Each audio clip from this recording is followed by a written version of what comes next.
नमस्कार, हमारे चैनल पर आप सभी दर्शकों का स्वागत है। तो आज मेरी सासू माँ भजन लेकर आई हैं। बहुत प्यारा भजन है शिव गुरु का, सुनिए और गाने का आनंद लीजिए। मेरे चैनल को लाइक करिए, सब्सक्राइब करिए और कमेंट में बताइए ये भजन आप लोगों को कैसा लगा। बहुत प्यारा भजन है।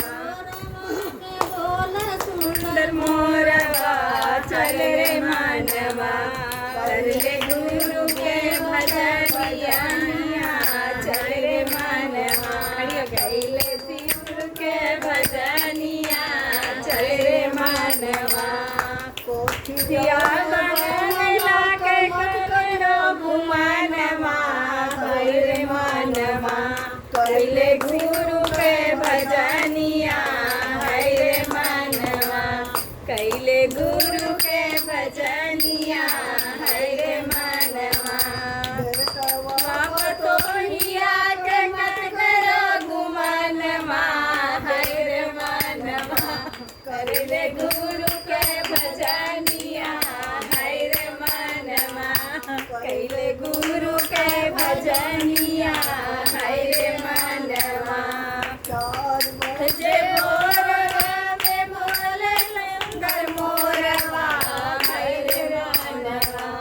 कैले गुरु के भजनिया, है रे मानवा कैले गुरु के भजनिया, है रे मानवा मातिया के मत करो गुमानवा, है रे मानवा कैले गुरु के भजनिया, है रे मानवा कैले गुरु के भजनिया, है रे मानवा बजे मोरवा जे बोले सुंदर मोरवा, है रे मानवा कैले